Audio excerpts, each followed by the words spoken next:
Welcome to Charles Travels, the podcast where we explore the wonders of our world, from the smallest creatures to the grandest landscapes. I'm your host, Charles, and I'm thrilled to have you join me on this journey. Today, we're taking a trip to southern Mexico's Lacandon jungle, where a remarkable discovery has been made. After more than a decade, the Harpy eagle, South America's largest bird of prey, has been spotted in Mexico once again. This majestic creature, with its impressive wingspan and powerful talons, is a sight to behold.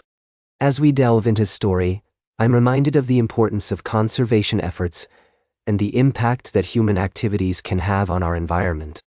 The Lacandon jungle, where the Harpy eagle was spotted, has lost over 2/3 of its native tree cover due to agriculture, cattle ranching, and other human activities. It's a sobering reminder of the delicate balance between nature and humanity. But amidst this challenge, there's hope. The sighting of the Harpy eagle, particularly a young one, suggests that there may be a breeding territory in the area. This is a significant discovery, as it indicates that the species is not only present, but also thriving in some parts of Mexico. As I speak with experts and locals who have been involved in this discovery, I'm struck by their passion and dedication to conservation. They're not just talking about saving a species, they're talking about preserving a way of life. The Harpy eagle is an integral part of the Lacandon jungle's ecosystem, and its presence has a ripple effect on the entire environment.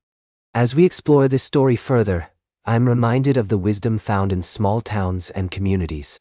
People like Silvano Lopez Gomez, who photographed a Harpy eagle in the region back in 2011, and Francisco Centeno, who's part of the local community monitoring group AIDailyPress, are the unsung heroes of conservation. They're the ones who have been working tirelessly to protect their environment, often with limited resources but with a deep understanding of the land and its creatures. As we continue our journey on Charles Travels, I invite you to join me in celebrating the resilience of nature and the power of human determination. We'll be exploring more stories like this, from the Amazon rainforest to back roads of rural America, and everywhere in between. We'll be right back with more fascinating travel adventures on Charles Travels.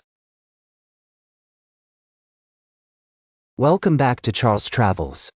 As we continue our journey across America, we find ourselves in the heart of Ohio, where the crack of the bat and the smell of fresh-cut grass signal the start of the high school baseball tournament. The OSA baseball tournament is a beloved tradition, bringing together communities and showcasing the talents of young athletes. As I traveled through the East District, I couldn't help but feel the excitement and energy emanating from the ballparks. From Steubenville to Zanesville, and from Dover to New Philadelphia, the competition is fierce, and the stakes are high. The teams have been battling it out since May 19th, with district champions to be crowned by May 29-30. Let's take a look at some of the highlights from the tournament so far. In Division III, Steubenville took down Zanesville 6-0 in the opening round, while Dover is set to face off against New Philadelphia in the district semifinals. Meanwhile, in Division IV, John Glenn upset Meadowbrook 8-4, and West Holmes edged out Indian Valley 6-1 Dartp. As I spoke with coaches and players, I was struck by their dedication, perseverance, and passion for the game. These young athletes are not just playing for themselves, they're representing their schools, their families, and their communities. The sense of pride and camaraderie is palpable, and it's a reminder that sports have the power to bring us together like nothing else can. As we follow the tournament's progress, we'll be keeping an eye on the upsets, the comebacks, and the standout performances. We'll be talking to players, coaches, and fans to get their take on the action. And we'll be exploring the towns and cities that make this tournament so special, from the quaint main streets to the bustling ballparks. So, if you're a baseball fan, or just someone who loves the thrill of competition, stay tuned for more updates from the OSA baseball tournament.